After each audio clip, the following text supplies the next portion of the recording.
So, hi everyone, welcome back to the Black Carnivore podcast. I am really excited to bring today's guest. We're speaking with Riene, a member of the Black Carnivore Community who has had just a tremendous amount of success eating this way, and we are here to hear her story. So, we are going to do today's interview in with audio only. So, just sit back, listen, and enjoy the story and be inspired. All right, let's dive right in. Hi, Riene. So why don't you tell me, what's your story? How did you get here? Or how did you join the Black Carnivore Community? Well, I would say it started with going through some health challenges within the last 3-5 years. I would say it definitely started when I got diagnosed with fibroids. And that was something that I would say that's where it started, where I really started thinking about, at the time, thinking about my fertility. This was 2014, 2016, I want to say. I was diagnosed early on, I would say in 2014, but they weren't as big at that time. They were still small, but they eventually grew quite big. So in around 2016, that's when I was looking at getting them surgically removed. And hopefully I'm not jumping all over the place, but that was, like I said, the start of me looking at what I'm eating. I would say that. I think surgery. And with fibroids, what was the kind of information you were being told? I also suffer from endometriosis, and I know that I was told, like, don't eat meat, don't eat fats, and don't eat sugar. And it's like, well, what's left? I think I remember the day of my surgery, my gynecologist actually told me not to eat broccoli. And I was like, why not broccoli? I was always a fan of cabbage, Brussels sprouts, and I was that vegetable girl. I've never been vegetarian or exclusively vegan. I've always eaten meat, and I wasn't afraid of red meat, but I do recall times that people demonized red meat, like, oh, you want to minimize red meat. But from my experience, even up to that point, no doctor or medical professional advised me not to eat meat. But she just threw it out there. Interestingly, like, don't, maybe you want to decrease or stop eating broccoli.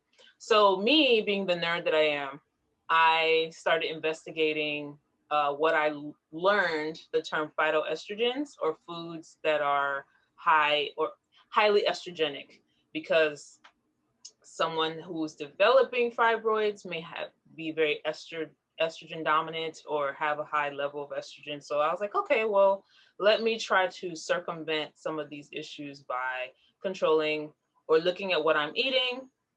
So I stopped eating not like a whole lot of vegetables, but I cut out the broccoli just because she mentioned it.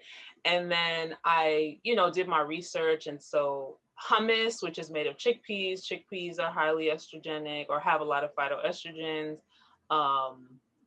and other types of foods. And that kind of went into other things. And I started looking at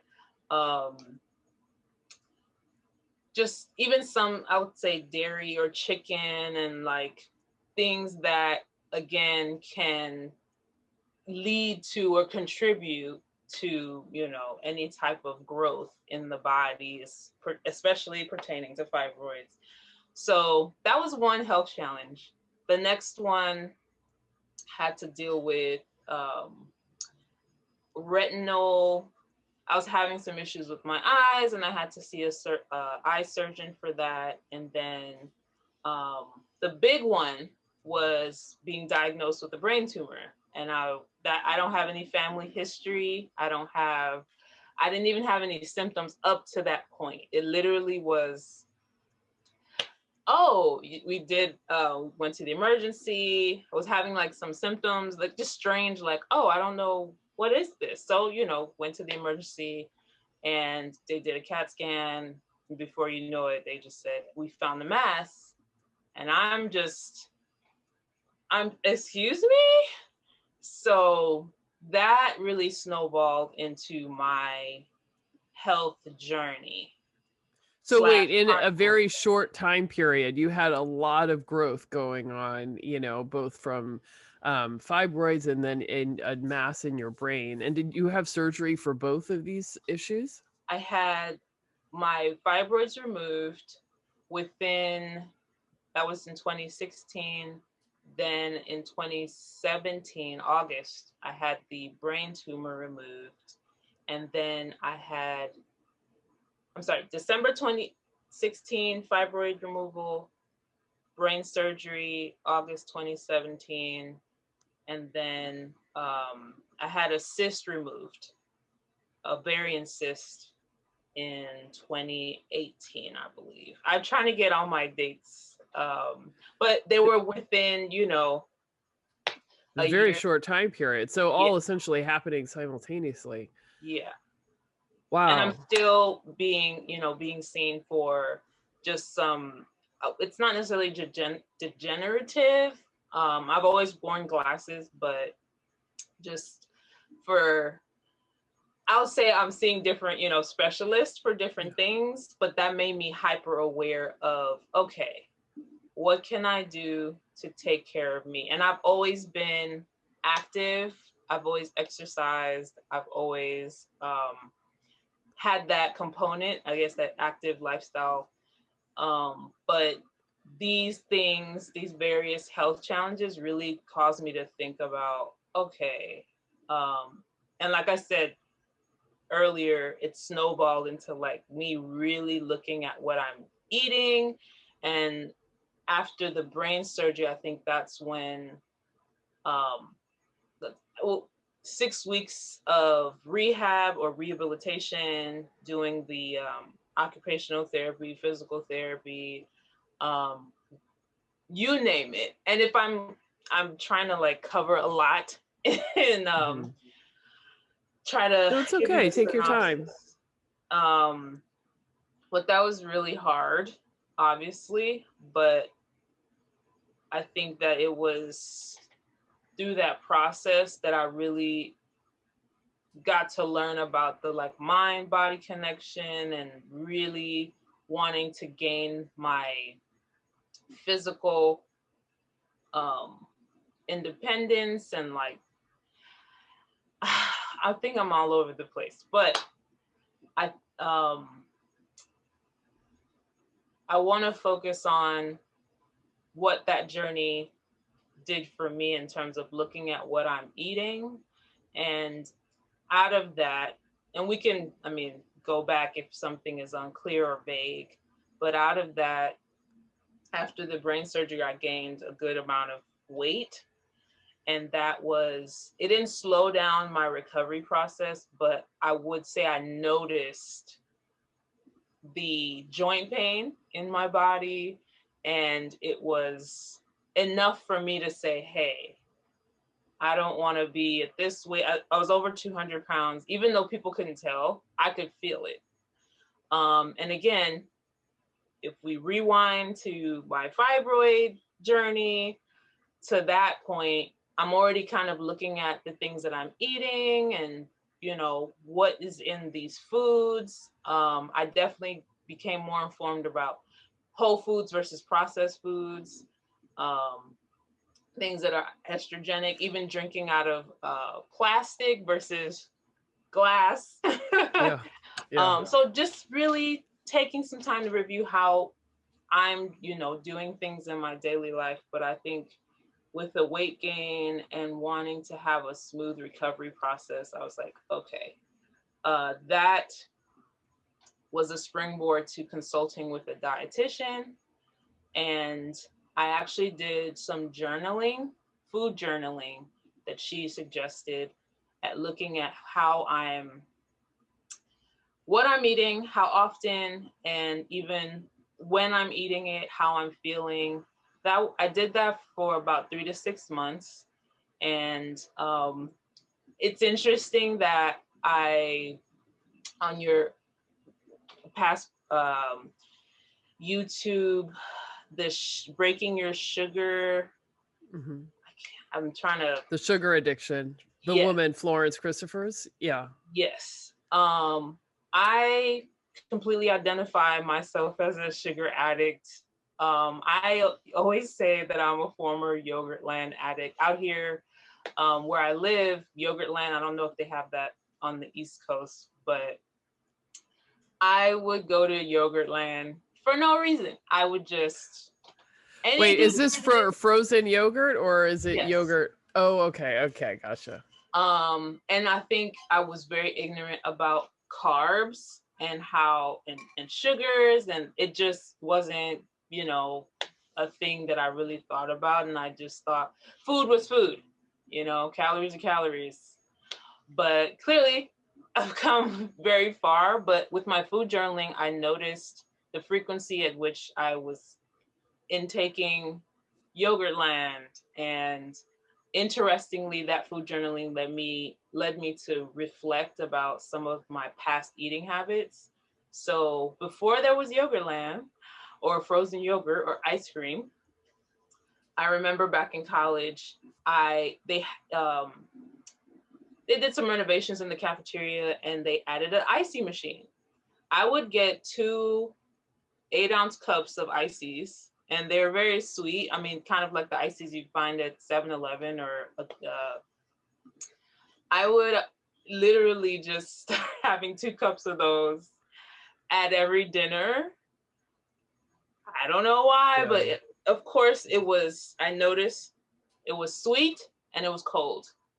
Then after I graduated, I think McDonald's came out with um, the McCafe, the Yeah. frappuccinos and the Yeah. coffee. Yeah. Oh my gosh. I don't remember which came first, but I did get hooked on their sweet teas. Yeah. Huge cup. And a family friend actually said every Sunday they would literally see me with a sweet tea cup. And they're like, shouldn't you maybe, slow down with that? And I'm like, So that was when you were a kid before you started having the problems with fibroids and everything? yeah, the food journaling led me back to Paying reflect. attention to all the sugar that you were having as a Uh-huh. kid. Yeah. So in college, the ices, after college, the frappuccinos, the sweet teas, Yeah. and then I It's funny did, how we can measure the decades of our lives by the yeah, type of junk yeah. food we used to like to eat. And then I Nice. did the flavored carbonated waters, Mhm. which bingo, aspartame, which I don't know how much I ingested at that time, but this was again Yeah. during my 20s to late 20s, and looking back, I ingested a lot of sugar, and it was always cold and sweet. Those were the two. Mm. Those were my nemesis. Something that was cold and it was sweet. The ices, frappuccinos, the carbonated water. I always made sure I put them in the freezer or the fridge, and then it ended with Yogurtland, frozen yogurt or ice cream, cold and Yeah. sweet. So there was a pattern. It's like, Yeah. wow, I didn't realize that. Yeah. Yeah. So you said that you used to be pretty active and fit, so you were healthy, but you were having these health problems anyway. So was that like a surprise to you, or Huge yeah, surprise. All of those, from the fibroids to the brain tumor to the cyst, huge surprise. But I think collectively, what it made me look at was that a lot of these ailments, I didn't blame myself, but I think it made me reflect and take charge of what I was eating. The exercise component, not a problem. I believe in being active, especially after going through brain surgery and being immobile for some time and doing, rehabilitating over some months. It made me realize that, hopefully I'm not losing train of thought. It made me really love being able to move and mobility and flexibility, not I don't want to be a bodybuilder or anything like that, but just having the ability to carry out my daily life task and being able to lift things, being able to, Mhm. drive a car, or, things that some people may take for granted, or never realize how much independence they have until it's, taken away from them for a period of time or forever. So the active component was always a constant in my life. I actually picked up weight training. I love weight training. I love, circuit training. And even when, with the pandemic and the gym closures, that wasn't a problem for me because I usually work out, at home, and I have my own little Yeah. my weights and everything. So I'm pretty flexible in that area. But every health challenge that I went through, um, honed in on my diet. That was like, and Yeah. I would say it's from consulting with the dietitian. That was helpful. Looking at what I'm eating, food journaling, looking at patterns in my And eating. sorry, one more question. So the weight gain that happened after the brain surgery, was that like as a consequence of the brain surgery, or do you think you were just sort of, I don't know, I mean, overwhelmed, depressed, and just eating Um, more, or what? I'm sure it was layered. I definitely know. Well, for some time, I was eating hospital food, so that was, I'm sure, a contributing factor. And then there were foods that my family and friends would bring. I definitely gorged on fast food, and Yeah. I needed those nutrients because my body was essentially rebuilding itself. And that's, after a major life surgery like that, it was, I was hungry, like a very, and especially the brain, it's made of cholesterol, and I'm just eating what I can get. Obviously hospital food isn't as I guess palatable, but Yeah. I was eating. I've always had a healthy appetite. I love breakfast, so I'm eating 3 times a day at least. So it's very hungry, but I think going from being active to sedentary, because after the brain surgery, part of my body I wasn't paralyzed, but the other half of my body was numb. So that was the side that I had to rehabilitate. Literally, it was, I don't know how to describe it, but if anyone has ever gone through or witnessed someone go through a stroke, that was essentially the condition that I was dealing with, and rehabilitating that for some time. So being sedentary, my body was probably like, I eating, being sedentary, perhaps there was some, mental, emotional, that was definitely there. Which is why I'm a very strong advocate for, mental health, but that, I think all of that cumulatively led to that weight gain. And it was enough for me to, alert me like, okay, I definitely want to take charge. But it took some time. It wasn't like an overnight thing. I didn't start hitting the weights right out, after surgery or after I was Right. discharged from rehab. It was a process, a very Yeah. long process. So after you did all of that and you sort of discovered, your tie to sugar, how did you find yourself on your way to keto or carnivore or yeah. um, the food journaling, looking at what I'm eating. I think Arian, your carnivore buddy, co-host or whatnot, mentioned that Costco chicken. I love the Costco chicken. I think it tastes great, but when I started looking at the labels on a lot of my foods. Again, when I had the fibroids, I was looking at phytoestrogens and different things, and the packaging of food and stuff. But now, a couple years later, post brain surgery, I'm like, okay, I notice I have this affinity for sugar. And it really shocked me when I looked at the chicken.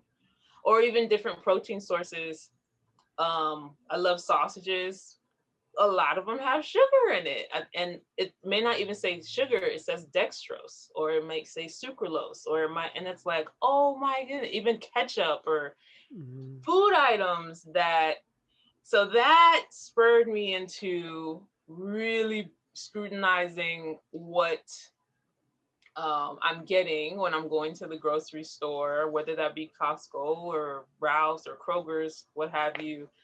Um, and I did hear about keto long before I heard about carnivore.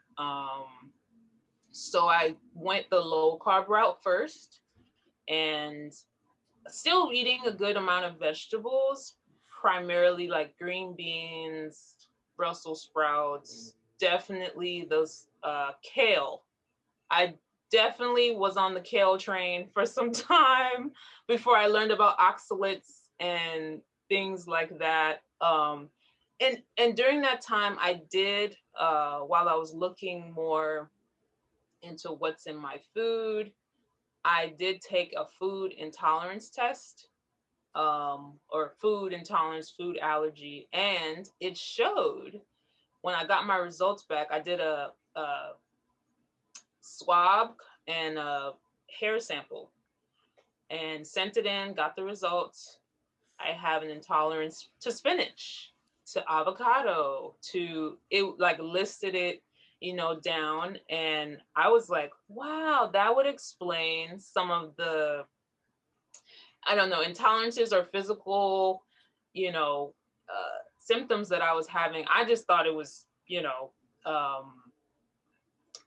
oh, I just need to take a enzyme or a probiotic or something like that. But it really, um, having that hyper awareness of like how these foods are affecting me or how I feel after I eat them, that was like, boom, it made that connection. So I went keto first. Wait, And so I'm sorry. I actually didn't know that you could get food intolerance tests like that mhm, through blood and through hair analysis. Or you said swab. so Yeah, so that's really interesting. Was that something your doctor ordered? Did you ask for that? How did you know to do that?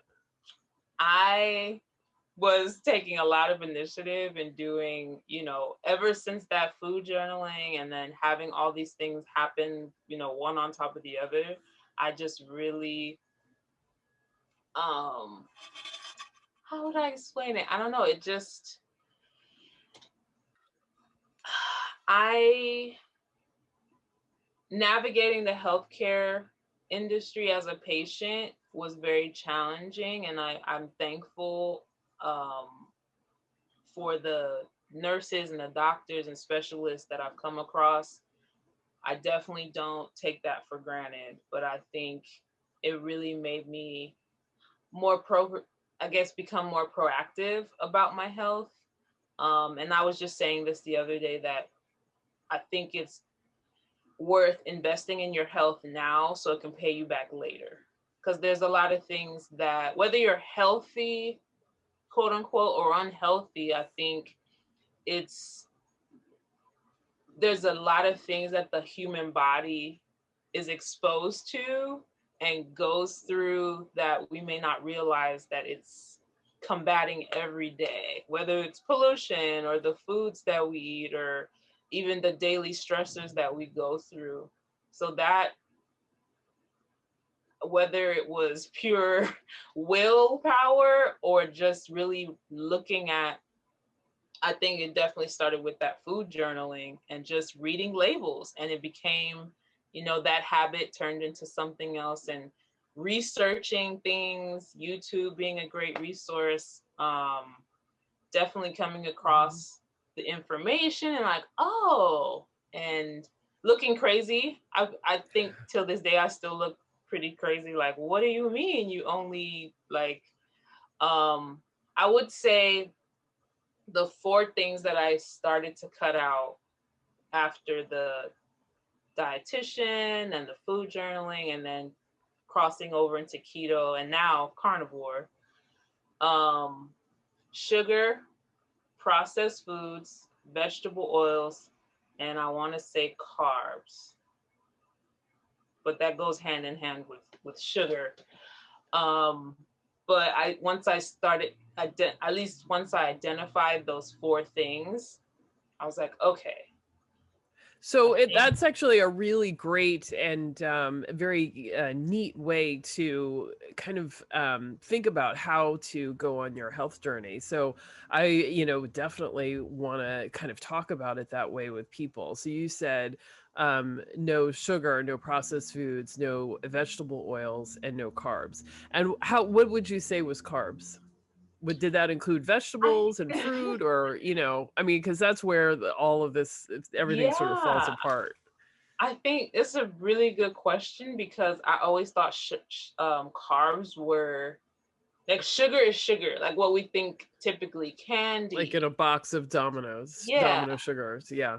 But once I can't even remember where I read or heard, but how the body, when you eat carbs, it changes it into sugars. And I was like, what? So carbs for me can be, I mean, there's some people that can tolerate high amounts of vegetables, and vegetables can have carbs in them. Even some meat have, some level of carbs. But carbs to me, and for me exclusively, bread. I just loved sweet bread. I just, I'm not talking about thymus. I know some people say sweetbreads, that's a name for thymus, but loved I bread. didn't think you were talking about that. But okay. Loved bread. I would say that's like the biggest one. And then what about rice and pasta and crackers? Oh my goodness. Not really a chips and crackers.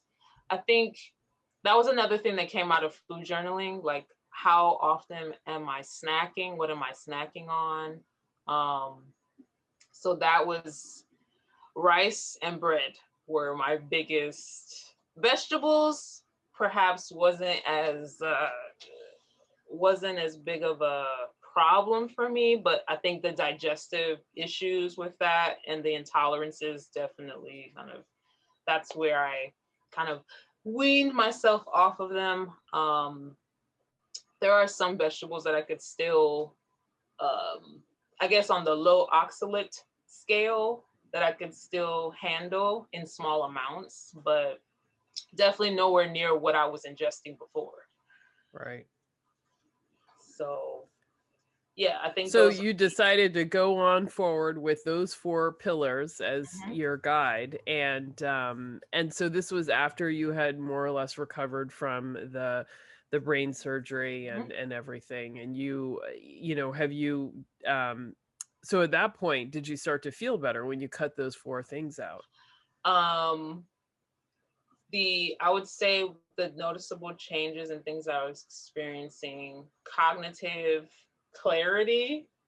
The other big one, especially between the fibroids and the cyst, not having any or gynecological, complications.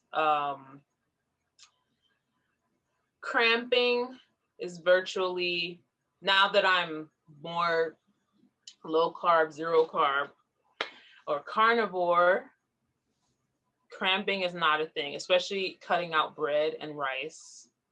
That has been I'm like. You mean menstrual cramps, right? Menstrual cramps, yes, I'm sorry. Yeah, okay.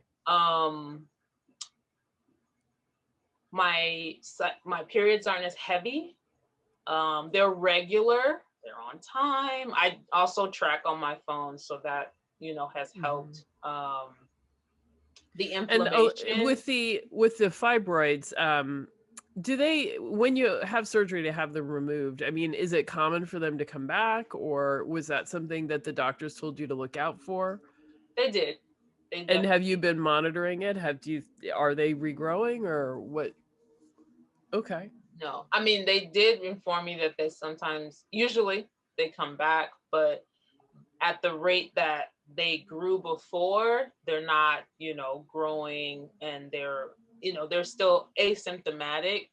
So, and I'm not experiencing the complications that I had before. The complications I was experiencing was, bloating. I had essentially one that was the size of a grapefruit and one that was more like maybe the size of an orange or a lime. And the one that was a grapefruit was sitting on my, kind of compressing on my bladder. So just having UTI or having issues with urinating, and then digestive issues is just compressing, in that area. So that was such a relief. And even with my digestion, not having that bloated feeling, especially going from eating a lot of vegetables to eating, low carb, and now just meat exclusively, has just a huge difference. I have dealt with constipation, so that has definitely been a big relief. Um, Still, managing my electrolytes and stuff like that, having more knowledge about that. But definitely no menstrual cramps, no, fast regrowth of fibroids or complications from that, relief in my digestion. Inflammation was a big thing. Uh, Definitely a reduction in inflammation and joint pain. Even with the little weight that I gained, I say little because it wasn't dramatic. It wasn't like I ballooned, no pun intended, but it was enough for me to feel the pain in my joints and my restricted movement. So when I went keto, then carnivore, it just is almost as if I felt like my joints were more lubricated. I felt I had the ability to stretch and, just be more agile, because going from being that recovery process was really painful. At least recovering from brain surgery. So not taking in foods that are going to contribute to the inflammation was, I don't know how to describe it, but it's, my body feels better. If I could put it simply, it feels a lot better, and I'm able to do, exercise. I'm able to stretch. I'm able to just carry out my daily life activities with minimal pain. I still, do what I need to do. So I'm not moving like a robot and super stiff, but huge difference. So how long have you been eating carnivore now? Since 2018. It literally, keto, again, I was getting familiar with that, but still having some digestive issues with the vegetables. I was taking a lot of probiotics and digestive enzymes, but the bloating, So for those, how did you know what to take? Did you have a doctor, or were you just sort of doing your research and doing my research, learning about SIBO, learning about oxalates, learning about phyto is it phytonutrients or anti-nutrients in vegetables. So it's like, this seems, but how, most of us are programmed to think about vegetables, they're good for you. Like, what do you mean you want to cut that out? And it literally, I was watching YouTube. I was binge watching Dr. Sean Baker, and a few other carnivore channels, and it was on a weekend. I think it was a Friday, and I said, I'm gonna give this a try. And I think I had some like ground beef or something. I definitely, like I said, I've always loved breakfast, so I had eggs, and some bacon and some beef. So I just went cold turkey, and I did, during my research and my binge watching, I learned about the keto flu when you're becoming fat adapted. So that weekend was my adaptation period. Yeah. I think being keto for some time helped lessen that period of time or adjustment.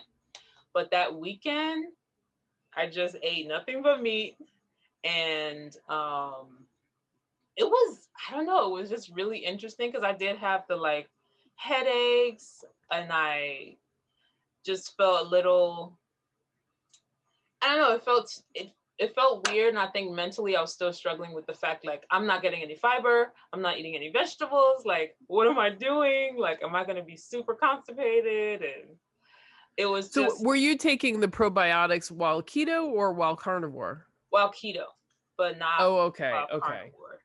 That will Yeah. come later because learning about, I think Arian and some other people you interviewed Mm-hmm. have mentioned having enough stomach acid, Mm-hmm. um, and even some of the medications I was on for during Mm-hmm. or after following my surgeries, even pain medications can be, Mm-hmm. cause constipation, being on Right. stool softeners, being on what's the antacids and stuff like that, Yeah, definitely you had kind a of, lot going on. oh Yeah. yeah, it was just, and I'm very lightweight, or just dealing with medications. I'm from the school of thought that I want to do it holistically. If I need medications, it's like my last resort, but I want to try to do it with, foods, or with something more I guess natural, so that would, like I said, that would come later in terms of using HCI, or things to boost my stomach acid, or even Mm-hmm. electrolytes and stuff like that. But I only used the digestive enzymes and probiotics when I was keto because of the vegetables. I was still Mm-hmm. having that, just digesting those vegetables and dealing with, Yeah. gassy bloatiness or bloat. Well, it was your allergy then, because you Yeah, said allergies to spinach and avocado, and sounds yeah. like probably a lot of things. Yeah. And I recall you mentioning that that was another huge, till this day, I'm like, oh my gosh, I've been a long time sufferer of sinus infections and sinus issues. Every spring was like my least favorite season of the year. I was like, oh, here we go. Yeah. And to not have sinus infections, I was like, oh my, and I, for some time, they would subs- prescribe me over the counter nasal decongestants and the things that Mhm. go up your nose and Claritin. And I'm like, I don't want to live taking all these medications, which can thus create something else or a whole new issue. And I don't want to become dependent. That's just me. I'm not blaming anyone who has a chronic illness or, stuff that they, modern medicine can be very helpful and has helped me at different, parts of my journey. But um I just, that being able, and I've never had breathing problems, but like I said, sinus infections, I do have a pollen allergy. So when the winds get to kicking up and, Yeah. springtime is in full bloom, Yeah. it was such a pain, this area of my face. Yeah. And it's such a relief. And just even, So all that is gone now eating carnivore. Mhm. Like the pollen allergies, just the regular allergies, all of it. I would say they're about 95% gone. There's still, Mhm. I'm still gonna sneeze, or if it's like there's a lot of pollution, I'm still, have some adverse effects or reactions to it, but not to the point where I'm having a full on, or Yeah. develop a sinus infection or Yeah. congestion. I don't get as sick often. Um, there's just so many Yeah. benefits, but that weekend was transformative because Yeah. I felt crazy, but I've just never looked back. I've tried to reintroduce, low oxalate vegetables here and there, but I always go back to my ground beef and Yeah. and Yeah. butter. Even if it's for a reset, ground beef and butter. Ground beef and butter. So what does your family say? Like, do they give you a hard time? They let it Um, go? What? there's I will say I was a bit secretive about it. Until there was a moment, I think I had a subscription to uh you know how they have the meat delivery and they deliver it to your house. I'm trying to remember the name. Oh, Uh, Butcher Box or Butcher something like that? Box. And my mom, she came by and she saw us like, oh, what is that? And I was like, oh, it's just a bunch of meat and whatever. And at different times, I didn't necessarily bring it up, but I just said, yeah, I'm just gonna have, this with this. And she's like, what about the rice? And some people ask, oh, what about the sides? And it wasn't that I was ashamed or anything, but I think it's really tough for people to wrap their minds around. Like, you're not eating vegetables. Like, they can understand the low carb thing, but it's like, Yeah. are you sure? And especially since, my mother or whomever in my family or friend circle witnessed some of the health challenges that I went through, they just wanted to make sure I wasn't going off the deep end and then doing something detrimental to my health. And I was like, you guys just trust me, respect. Like, this has been a long journey for me, and I even till this day I feel like I'm still experimenting and trying to, I guess, be my own guinea pig. And if it if it's helping me, I just, I don't know. It just, Yeah. No, I mean it's you're been interesting. doing the right thing. Like the only person who's going to care, I mean, you're the only person that's really going to care the most about your life, right? And Exactly. so it's on you to, to advocate like that and to find the right path for you. So, so 2 years or almost, we're going on 3 years now is, that's a long time. So how do you feel like you have made some progress in healing things since 2018? Do you feel, stronger? Are there certain issues that have resolved? Do you feel like you have more healing to do? And, what are some of the experiments that you're doing now? I think my healing continues. I think initially it was exciting to see some of the changes that came with, the carnivore diet. Um, but like I said, I'm very holistic, and I look at other components like sleep, getting, being in therapy or talking to a, mental health specialist, going to your annual physical, checking in with your primary doctor. So it wasn't just, you know, relying on that one thing to solve all of my life's, problems. I think it's each area and each component, I guess my consistency and devotion to each of those areas in my life have definitely made a huge difference. I'm still very active. I do believe in stretching. um, mobility is huge for me. So if it's walking, if it's dancing, I'm definitely big on weight training. Um, that's still a major component in my life, not just for physical health, but mental health as well. I will say that the weight did drop off, but it wasn't the number that changed. Like, it reduced, but the body composition, I was like, whoa. I didn't know that was like a thing. Like, don't focus on the number. Look at how your body, the composition of it changes. Those inches were like I remember there were some pants. These are the only pants I could fit, you know, little spandex leggings. And they're super comfortable, but I couldn't fit any of my clothes when I was discharged from the rehab hospital. So these leggings were my go-to. And I would say over some months after I took the plunge into, you know, keto carnivore,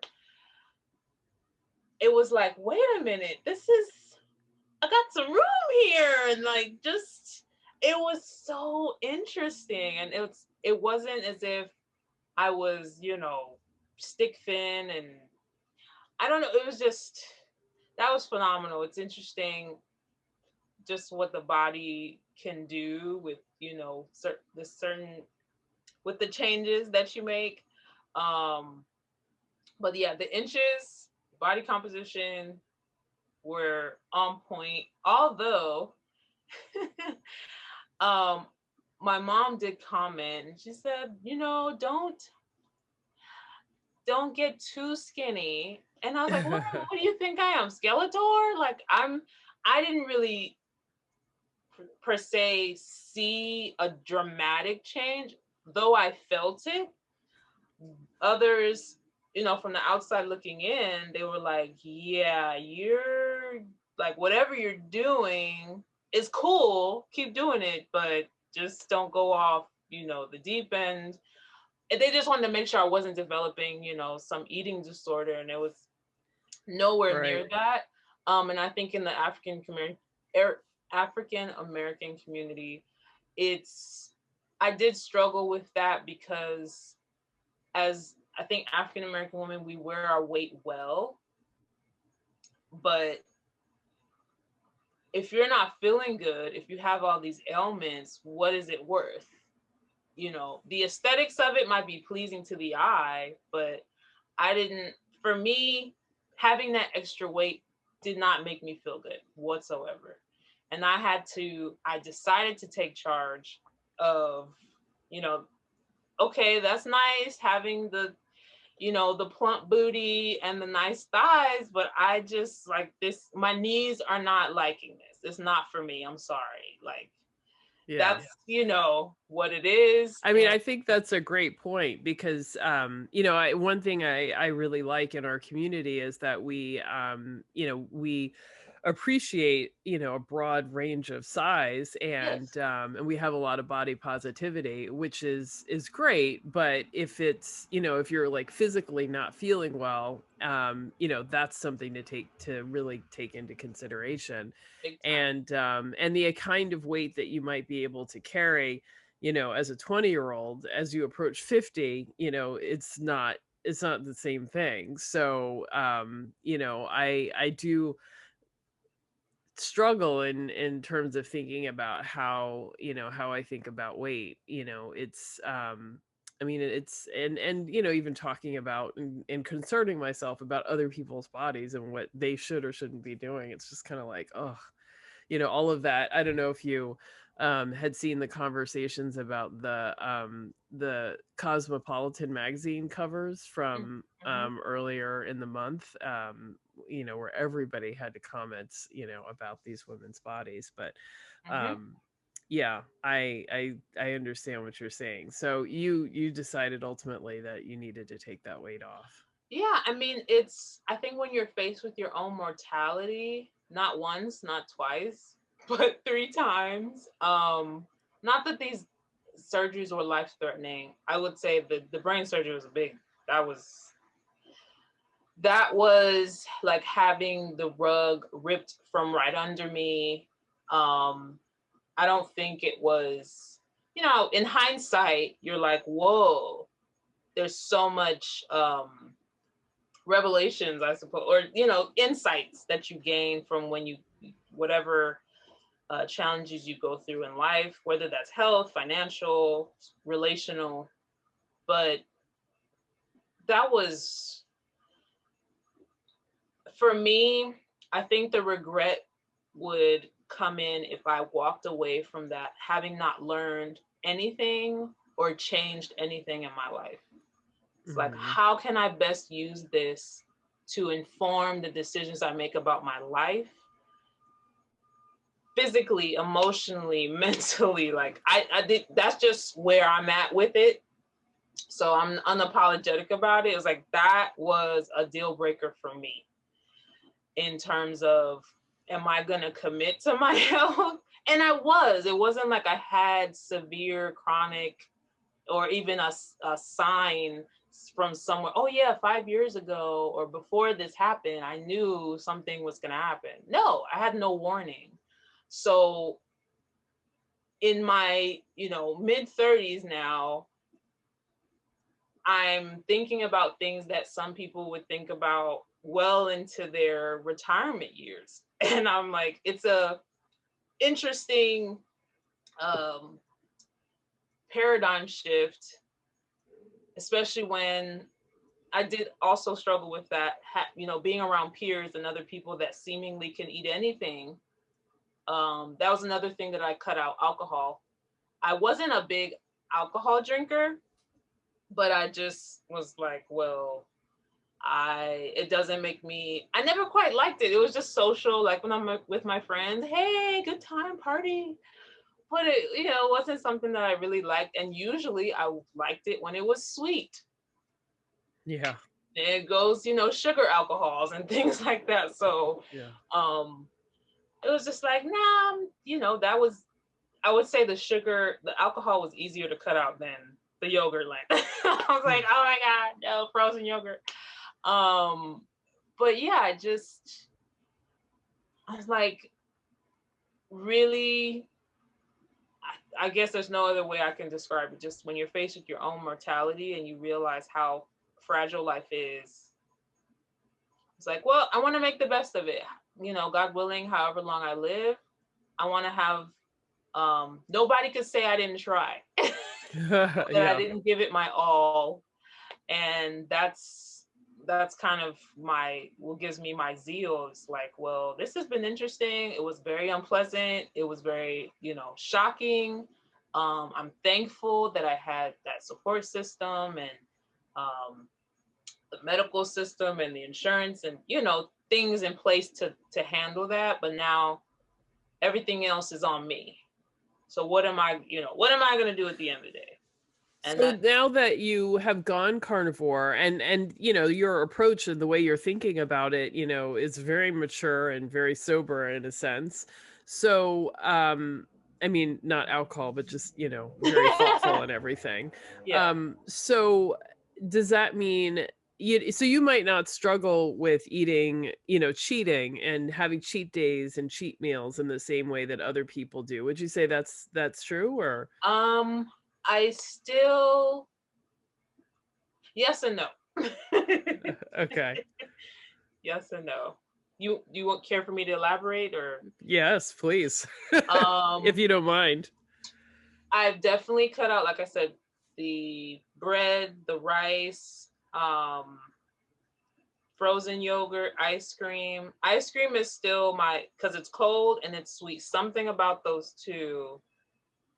So I may on occasion have some low carb, I don't want to say dessert, because dessert wasn't really, like, I come from an African background, so dessert isn't a huge part of our fare or like Mhm. cuisine.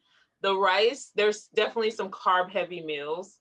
So that has been interesting, going to like a family occasion and like, oh, you're not gonna, have some plantain or some rice, and I can still remember how those things taste, but it's like, well, no, I'll just have, whatever meats you guys have. But I want to be honest and transparent. I still may have some low carb, um, or try some low carb recipes. I recently made custard.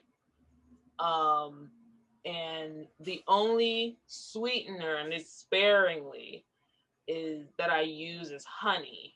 But I did try to make it without honey, and I made it with a little bit, not even a full tablespoon. And I think your palate becomes more developed when you go carnivore, because you could literally still taste just like things that were not so sweet to me are super sweet. Um, I've definitely cut out fruit, all with the exception of lemons, because I might use that in my electrolyte drinks and stuff. But I literally think the last time I had fruit of any kind, uh, maybe a year or two ago. Because again, I'm trying to control the amount of sugar, even if it's not candy per se or ice cream. I'm looking at other sources of sugar, fructose, or um, by way of carbs. There was, um, but some things I would say I've definitely cut out because I notice I'll, like, if I go off the deep end with that, just that one will set me back. Though I'll still, get back on, it'll just take me a while, or I might have some of those side effects, like, oh, the mental clarity. It's like, Mm-hmm. or I'm feeling groggy, or my sleep is not, the quality is not the same. So it's a lot more pronounced when I fall off track, like, oh yeah, maybe, or I might have some slight menstrual cramping. It's like, Oh God. Oh wow. yeah, it's like very like Yeah. my body No, is like, okay, that would be enough to be like, okay, I never again. yes, Breaking again. Because I used yes. to have terrible, terrible cramps. Like I'd be curled up in a public bathroom Mm-hmm. throwing up, and yeah, it was awful. Mm-hmm. So that's awful. So what does like a carnivore day look like for you? A typical one? Typical. Well, I do believe in cycling or changing it up a little bit. I always have eggs. That's my staple. Bacon. I think it was even brought up on one of your broadcasts. Like, bacon is my new candy. I still try to not do too much of it. So I'll cycle between, a couple weeks. Like, for instance, if after the end of a menstrual cycle, I'll probably eat more higher fat, moderate protein, and then around, within a week or so of my next menstrual cycle, I'll probably go more higher protein and moderate fat. So I just watch and listen to how my body responds to things. There might be, especially if I'm increasing my protein intake, which consists of ground beef, goat meat. Um, I love short ribs. Love short ribs. I don't know what it is about that. Short ribs. Um, chuck roast. What others have I tried? Um, different cuts of meat. I recently made a ribeye roast. I at least caught them on sale, during the holiday, and I was impressed. I'm really learning how to, cook. Dealing with the air fryer or Instapot or, whatnot. So just trying to like change up, try different cuts of meat. But if I am eating, I did notice that when I increased my protein intake, especially with red meat, my stomach acid was not where it Yeah. was. So I moderate how much I might take a HCI supplement Mm-hmm. to, help me digest those proteins, and then monitor my electrolyte intake, because that was still on occasion dealing with that constipation. And sometimes I think it's not always that I'm constipated, because your body absorbs a lot of what you're eating, versus when you're eating a lot of, or you're Mm-hmm. a lot of vegetables or indigestible fiber, it's Mm-hmm. just coming right out, So Right. it was Right. like changing my mindset or my perspective on that. Like, okay, just, kind of trust in the process. And Yeah. so that's essentially, a typical day, just to really answer your question and make it practical. I will start the day probably around 10 or 11 is when I have my first meal, at the latest noon, because I'm not really hungry. That was another thing I noticed. You're indirectly fasting Yeah. I did try intermittent fasting, does not work Well, for I was me. going to ask about your fasting, schedule or whatnot. So why do you think intermittent fasting doesn't work for you? For some reason, I get very, not to be TMI, but I like my digestive tract, I think is quite, I think it's taken a lot between the meds that I took for the pain meds I took for surgery, the antacids that they had me on really did a number, even if it was that short, short couple months. It's different now. And then the fibroids, when I was having some digestive complications because of how big it had grown, and it was like, yeah, take these out. Yeah. So there, I just get very bloated and gassy if I haven't eaten for a long period of time. There's like a cutoff for me. And then How depending long is that cutoff? on my first attempt at intermittent fasting, I would go until maybe 3 in the afternoon. So having not eaten anything up until 3 or 4, and then I stop around 7, 8 at the latest, so that my eating window was, you know, right there. I So didn't really have 18 hours it was long enough to trigger this discomfort in your stomach. Mhm.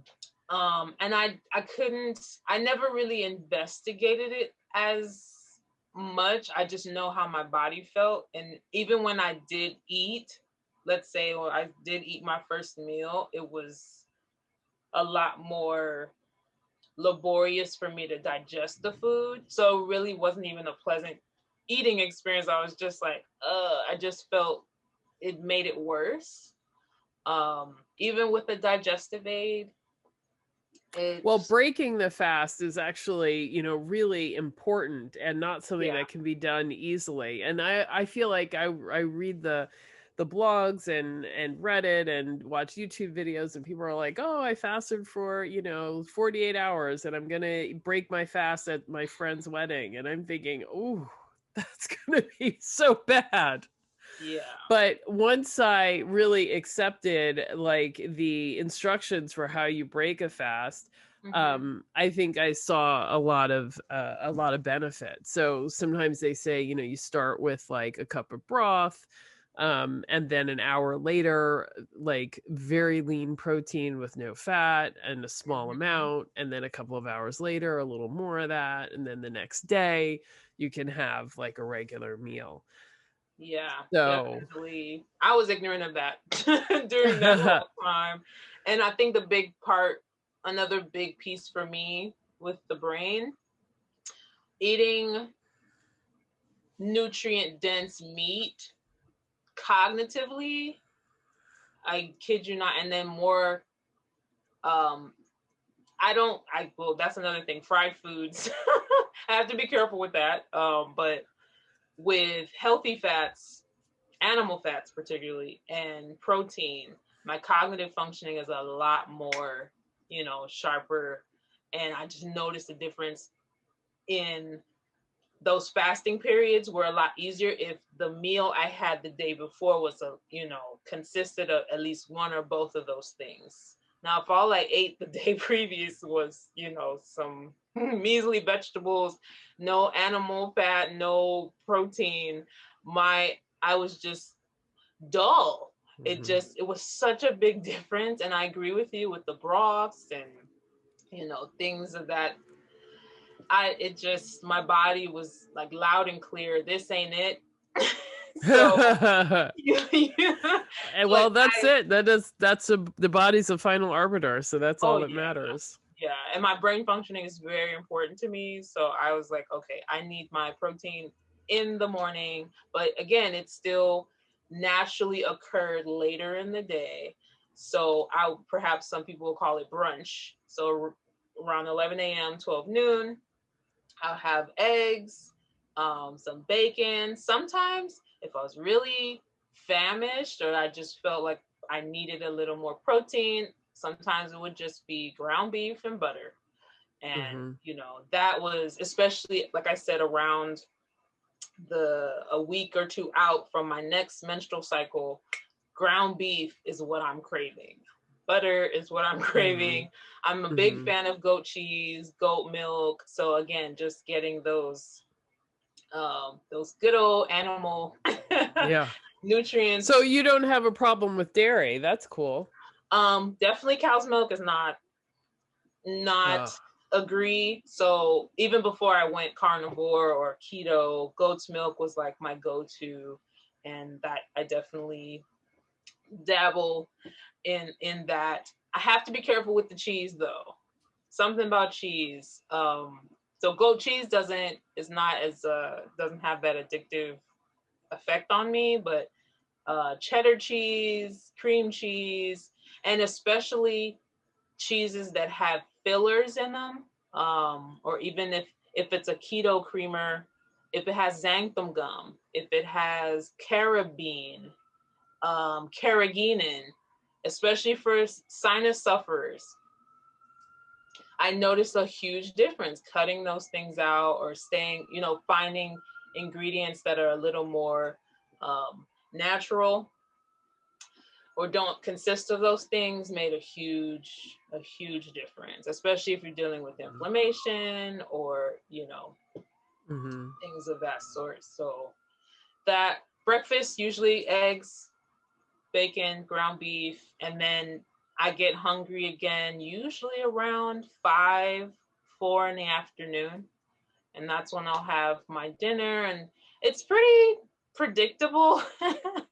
Once I find something that works for me, I'm like, if it ain't broke, don't fix it. But like I said earlier, So I it try sounds to, like you're doing like a 16-hour intermittent fast. which is weird because it's not like I purposefully tried to set out to do that, Mm-hmm. but it was my hunger and how I was eating, how often I was eating completely changed, and it was like, oh, it was a welcome change because Yeah. you have to eat every 3 hours, and Yeah. healthy snacks. Yeah. Not Well, having that, any snacks was amazing. I was like, I'm I fine. know, right? You feel so untethered. I mean, I originally stopped with snacking because I just at a certain point, like I had spent years like trying to diet and pre-pack my lunches and bring this and that and count and all of that. And I just decided one day I'm sick of carrying all these other things, I want to carry a purse and maybe a little bit of a lunch and that's it. I don't want to carry anything else. So I said that's it. I'm not snacking anymore. And I just worked to figure out what my lunch had to consist of for me to be able to get through the whole day without snacking. Yeah. And that was really eye-opening. That was even before I went keto, and then during keto it was like, oh wow, I can easily go 7 hours without eating. Great. Yeah. Definitely.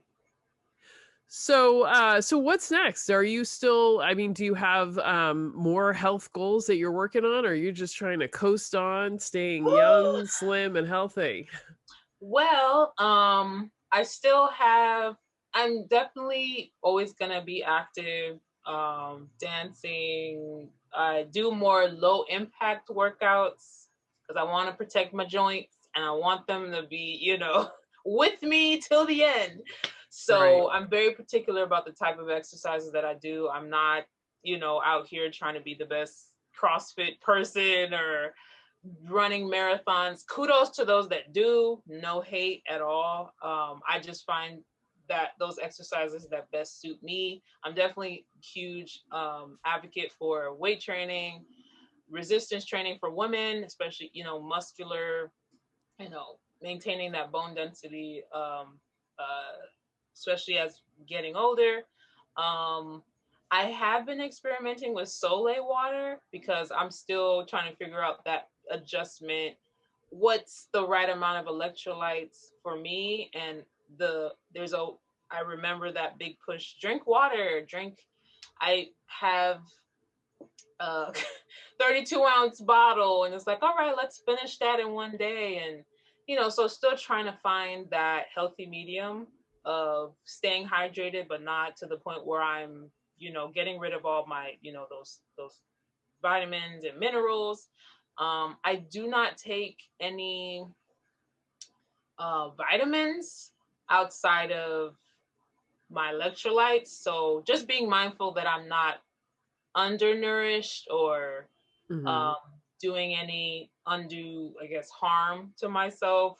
And it's for a postgraduate um, adult who has a budget, trying to, I understand the whole grass fed thing and, Mm-hmm. buying the most nutrient dense meats and organ meats and stuff.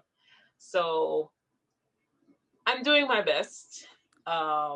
But again, trying to stay away from processed foods, sugar, carbs, seed oils. I don't cook with anything but um, I use ghee, butter.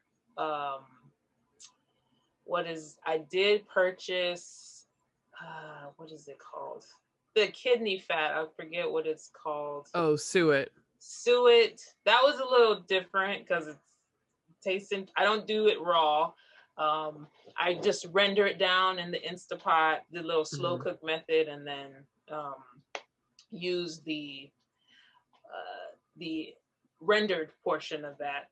Um, but yeah, I am presently experimenting with sole water. The most vegetables that I usually will have from time to time is like romaine lettuce because it's low in oxalates and it's easy on my digestion. But I still have those moments where it's like, okay, uh, when's the last time you had, a bowel movement? And it's, that mental part of it, even though your body feels great and your body is like, it's working, it's still, and not. So wait, you eat the romaine because you're concerned about having a bowel movement? Yeah, and then Hmm. sometimes it might be social pressure, like if I'm out dining, with friends, I don't want to. I'm For me, I don't care, but I think sometimes I do. If I'm gonna admit, sometimes I might still have that, like, I don't want to look crazy or I don't want to have an argument. I don't want them to be curious. I don't want them to ask questions. So I'll just, or letters wrapped, you Mm-hmm. know, whatever. No, But I understand. I mean, that can be a challenge. In the beginning, like I told my boyfriend at the time that I was doing an experiment. And yeah. after like 8 months, he's like, when is this experiment over? I thought you, what are you doing? And I was like, oh yeah, no, I'm not experimenting. This is it. But, it took a while to get to that point.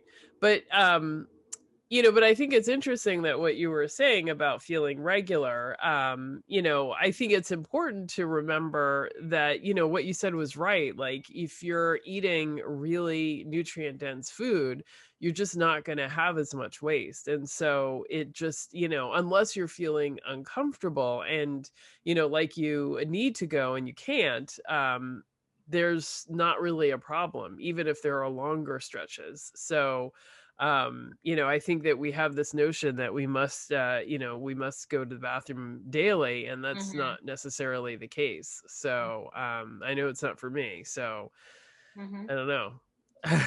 Yeah. I would relieve yourself of the worry if that's what's going on. Now if you're feeling discomfort, that's a totally other story, but if there's no discomfort, I would not worry about it. And I'm also starting to experiment with the electrolytes. I feel like for me too, that was the thing that took the longest Mhm. to get right. And in fact, I'm beginning to think maybe I should not be adding electrolytes and perhaps not even using as much salt as I do and not drinking as much water as I do. Yeah. That I'm really more having a problem of balance because I'm throwing in all of these elements and not able to keep them in balance. So if I, I'm kind of like, I even heard a video Dr. Fung released, I think it was yesterday or today, where he was talking about dry fasting. And he was saying that some of his patients do it because they have, especially for people with a lot of inflammation, when you fast or when you go low carb or keto, your body's trying to flush all of that. And so it's flushing it. And then, with that goes sodium. And then on top of it, you're drinking a ton of water. So even more sodium is going. And so, you can just get yourself in a situation where you feel awful. And he said some of his patients just feel better just not drinking at all. So they might do 20 hours of dry fasting and then drink for 4 hours and then, 20 hours of dry fasting. So I was like, that's a thought. Because I definitely noticed that when I didn't drink water at all, fasting was fine. But when I drank water, then I had headaches. I couldn't get the electrolytes right. I was either headachy or fatigued or, all of this stuff. So I don't know. So you might consider that, maybe you don't need to drink all of that. And, when I was thinking about it and I was looking at meat, like it has, if you're eating 2 pounds of meat a day, it itself has a lot of water in it. Meat is 70% water. So when you think about what you're consuming just in terms of food, you're getting a lot of fluid. It's not like you're having like a completely dry day. So it may be that you don't need to drink like 32 ounces of water. I don't That know. just blows my mind though, because it's so ingrained. Drink Oh, water, 8 ounce, 8 cups a day, and it's yeah. ah. Well, and Ari and I were talking about this. Maybe it was like right after a live, but we were looking at a study that somebody had posted that was basically saying that when you're in ketosis, Mhm. if the weather is moderately warm and you're not doing anything crazy, when you're fasting, your body, dry fasting, so not drinking, your body is able to make enough water from your fat cells to do what it needs to do. Wow. So there's no need for intake. Now obviously if it's 100 degrees or you've decided to sprint a half marathon, then that changes. But if you're not doing much, then that you're in balance. So when we start like chugging water or buying these electrolyte drinks, it's like you're throwing all of that way off. And maybe, Hmm. so I don't know, you might think, you might rethink that. I don't know what that means. I think for me I'm just going to start experimenting, and I think I might do like a short experiment of like no or very little salt on food, Mhm. and not much added water, just except when I'm thirsty. Or I might do like 20-hour of dry fast and then drink for a 4-hour period, and see how that goes. I did want to mention that during the my shift from keto to carnivore, I definitely had a little stint on Meat RX. I was looking for African American or I guess people of color that were in that community, and I just didn't see it as much. So around the time that I guess before you became the Black Carnivore, um, I was like, it was just right on time for me because after I did the like free trial, and then I was like, okay, that was a nice introduction, and that gave me some more, I guess, psychoeducation on, how to transition and fat adapt and stuff like that. But I think when you were um, before, I think you had like a keto channel per se, and you were doing like I guess podcast or streaming with a friend of Hmm. yours. It was two of you, and then you transitioned to the Black Carnivore, and then I was like, oh my god! It just put I don't know. I just at least if it hasn't been said to you, like I really appreciate you kind of spearheading that and like going it going that route to put Black carnivores on the map. Because Thank I think you. it's, like I said, it was like right on time, and it was a godsend. And even just like really like binge watching all your interviews, even when it's just you and Arian or your other friend in Canada, I forget her name, Deborah. Yeah. Deborah, like it's just so insightful, it's entertaining, and like though I'm not always able to make like every live stream, it's just so informative, and it makes it more personable.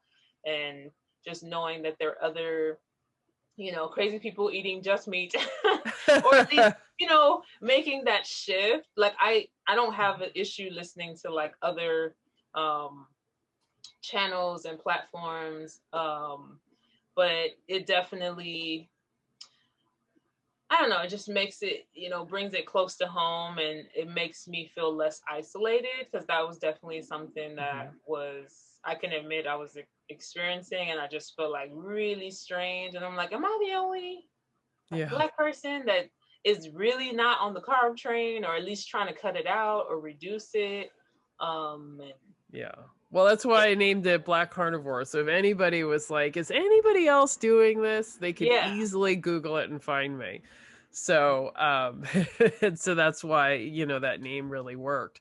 But yeah, I did a Black Keto podcast. I think yes, that's what you were yes. talking about. Hmm. And even while I was doing that, I was eating carnivore, but I didn't talk about it that way. I just did it. And then I finally sort of towards the end came out of the closet. Now I still consider myself to be on a ketogenic diet Yes, because yeah. the way I'm eating, but we have actually restarted that podcast, and so we're continuing to bring that message. But I think you're right that a lot of us can feel isolated in the keto world and not really see representations of ourselves. And I do think that there are issues and concepts that are really specific to Black people that Hmm. don't get discussed Yep.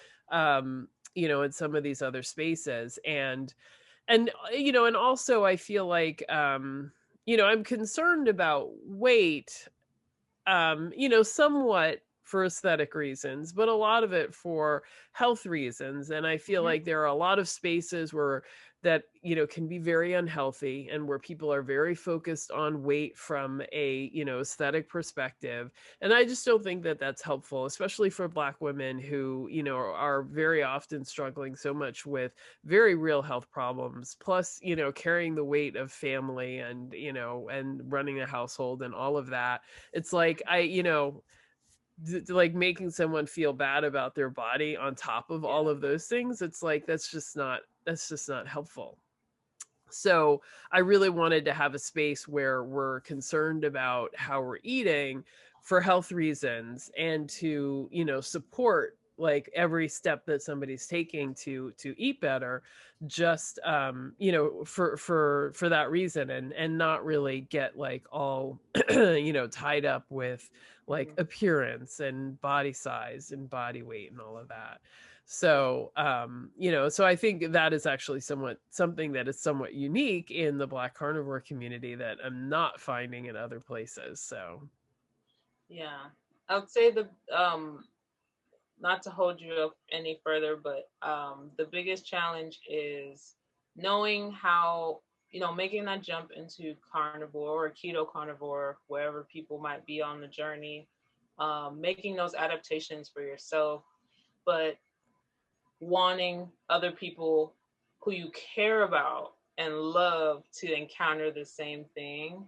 And especially with, even before, the pandemic, before, during, after, I've been very cognizant of our health, not just, as Americans, but as African Americans. And I've had those moments where I'm like screaming on the inside, like, just, and I don't want to minimize people's health concerns or issues, because I'm not saying abandon what your doctor is telling you, especially if you're dealing with a chronic or even a terminal illness.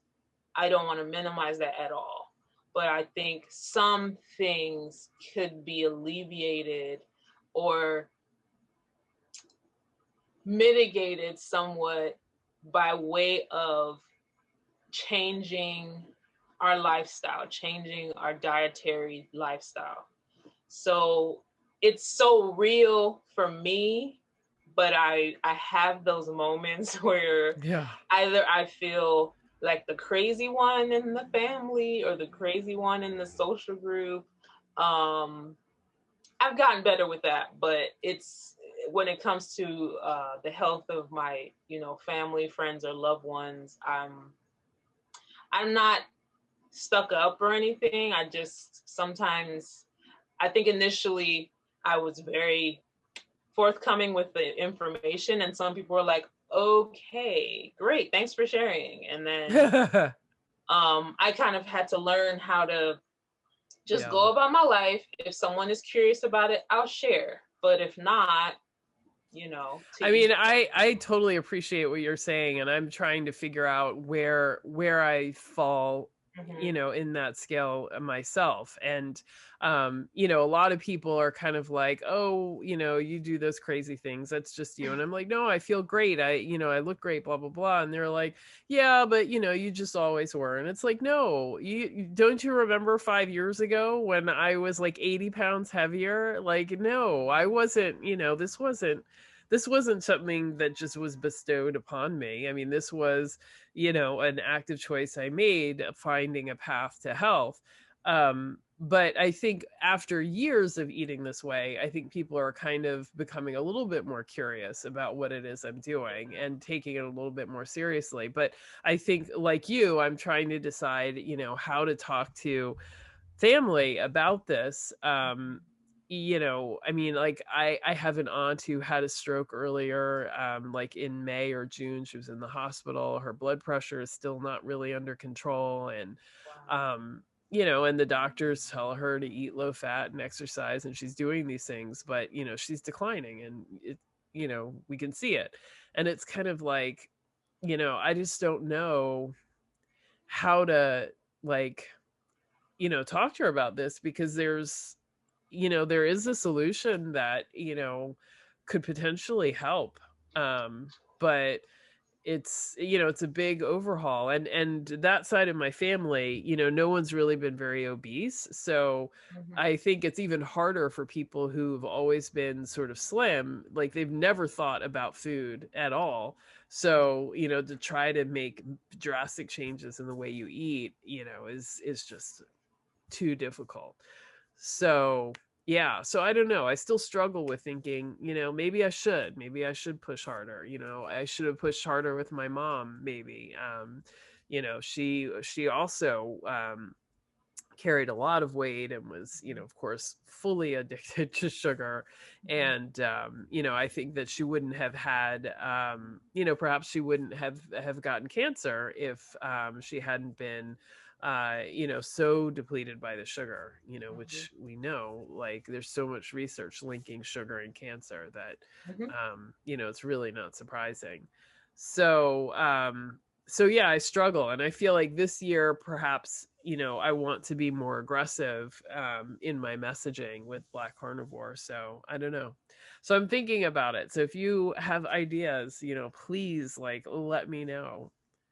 Definitely, definitely. And I think veganism is still getting pushed. If it works for you, fine. I'm not here to tell you what to eat. I'm just sharing, as you and other Black carnivores and other carnivores around the world, are sharing what works for them, what got them to that point. But I still get those stares like, are you going to eat all that? And that's a lot of red meat. And red meat is Yeah. always getting, I say, well, the chicken isn't doing it for me as much as, the Yeah. red meat. And I still have to, be careful of where I'm getting, your meat sources, and looking at our food industry, and, it goes on and on. But I think it's still, I was just telling someone the other day, don't blame the red meat for what the carbs did. Yeah. Yeah, exactly. Like, Exactly. and learning about the Randall cycle, and there's so much Yeah. information, and reading, has definitely always been a big part of my life, but reading, you know, I think the Yeah. has always the education, the growing, the learning, the experimenting, it continues. I think people, that's the most realistic um idea or perspective I have of the carnivore lifestyle. It's always evolving, and even Hmm. as you get older and your body goes through its changes, or you know, the environment where you live and stuff like that, Hmm. you're constantly kind of, you know, just being cognizant of that and adapting where you need to. So Yeah. Yeah. that's where I'm Wow. at. Well, thank you. Thank you so much for having this You're conversation with welcome. me today. It's really been amazing to hear your story. And wow, I had no idea, the medical stuff that you've had to deal with. So it's really impressive. And it just goes to show you that a carnivore diet has, such broad ranging effects on our body, or that is to say, eating poorly and eating the processed foods that we do has Oh such a yeah. broad negative effect on our body that removing it, you would be really surprised to see the ways that you find health improvements. So brava to you. I'm Thank so you. impressed at what you have done. And please keep me updated, and we will. I would love to have a follow-up conversation, to Likewise. hear more about how things have come. Likewise. Wonderful speaking with you. Oh, great. Black Carnivore celebrity.